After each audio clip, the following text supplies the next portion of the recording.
In my course overview document here, I have this section called Objectives where I want to create a notion of the objectives for the course. So let's go into our document and we'll create an unordered list, or use the UL tag here. Be sure to close that. And in unordered and ordered lists, the items are called out with an LI, or list item tag.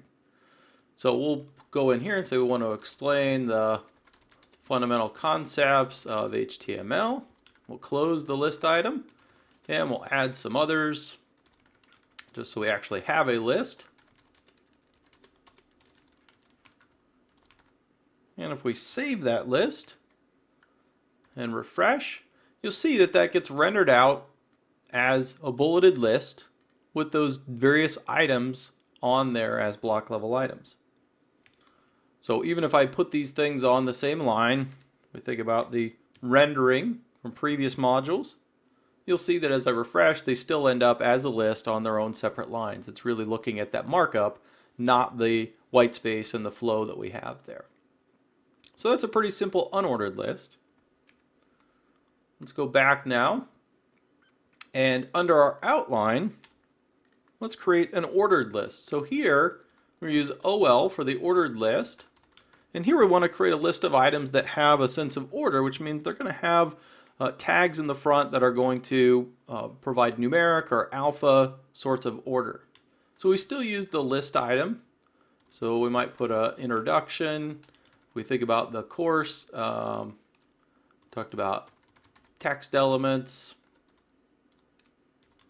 and now we're talking about lists, and then we'll just put one more in there, and for that we'll say we're going to talk about links. So we save that, and now we see we have a notion of a list, and the default is that it's rendered out based on numeric prefixes here. Now with both of these types of lists, we can create sublists under here. So we might, under the have fun, we might put another list item underneath there. And we could say creating documents. Oops. Close that out. And we'll get cheesy and creating memories.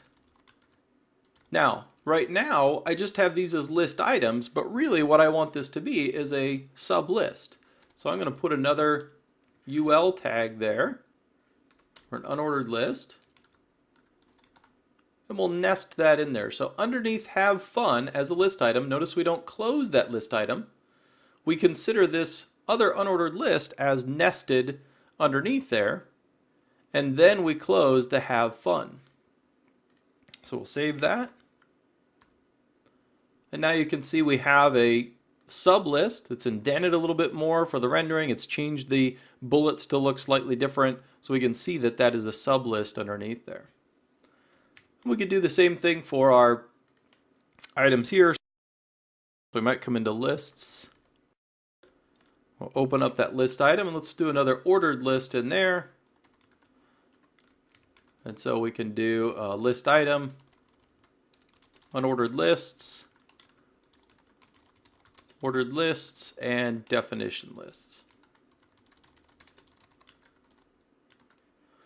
So now we have under here the lists element. Again, we don't close it, and then we have inside of that an ordered list with its own list items, and then we close the lists element.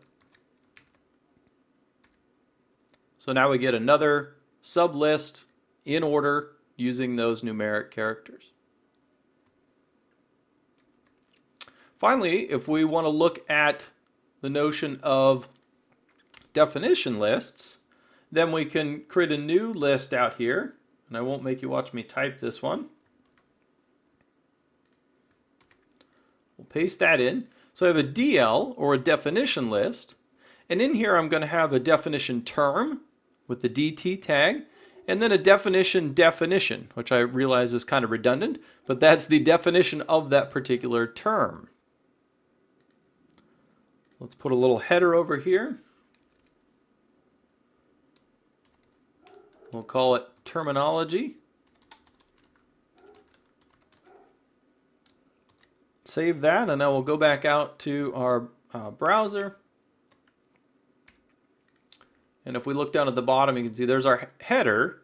And then the way the definition list is rendered is the term is rendered kind of left justified, and the definition then gets indented underneath that in a block quote style. So if I take this and shrink it up a little bit, you'll see that it wraps and keeps that justification of that block style of the definition under there. So we have definition lists, we have unordered lists, and we have the ordered list, and we can nest those ordered and unordered lists to give us those sublists as well. One of the things you may have noticed with our lists is that they have some default bullet and numbering styles. So we have a solid circle here for the bulleted list, and then when it indents it uses a disk or an empty circle. And then under the numeric, we're just getting numeric characters here, and they're restarting as we go to the inner list. So you may want to change that. If we look at the unordered list, I'll show you the original way to do this. And this is deprecated. I'm going to show you the new way to do this. But the type might be that you would put a attribute on there and say type equals square. And then for the inner one, we could even do type equals circle, and there's also type equals disk. And essentially that lets you control these. So you can see now this one is square and this one is circle. If I change that to disk, now we get the filled in disk. So you can control those with that element. And likewise with the numeric lists, if we come in here to the ordered list, for example, and do type, if we do a capital A, that means that it's going to do capital alpha indicators. So we can see we got a capital A here, and we could go to the inner list, and we could do a type equals a lowercase a. And now you can see that that one has the lowercase letters as the indicators off to the side there. Now, as I've said, this is the way that you originally did this. It's since been deprecated. So I'm going to take out the type attribute, because when you think about it, this type information really is stylistic. It's all about the display and the style of your items. And so the preferred way now is to use style sheets. So I might say the class for this one is with square. If we look up at my styles, we can see it's actually square. So an unordered list with a class of square. And we use this list style type now to call that information out. So a lot of the same information, you'll see I have square, circle, and disk. And then for the ordered lists, I have this with alpha, with Roman. And there the list style type matches up, and I have, for example, lower alpha or upper alpha. So if we go back to our lists, let's come back here. So it wasn't actually with square, it's just square. And I could do on my ordered list then, class equals with, and we'll do upper Roman on that one. And then for this one, we'll do class equals with Roman to get the lower Roman case. So now you can see we've got these items going in here. So the outer ones are upper Roman, the inner ones are lower. It looks like I probably had a mismatch on my casing there. So now if we get that right and it matches the style, now we get squares off to the side. So that's your model for indicating the styles for the various lists. Assign them a particular class, and then apply the styles through a style sheet to go in and indicate what kind of list style type you want. Now there's one other item with our lists. As we look at the outline and we have the ordered list, we may want to have some control over the numbering of these items. So for example, we have the ordered list, we have introduction is 1, text elements, lists. Let's say, for example, that we didn't want this unordered list to start with the first character. We could do start equals 5 and indicate that we want to have it start with the 5th character. So if we look right now, it starts with I. If we refresh, now it starts with V for the Roman numeral for 5.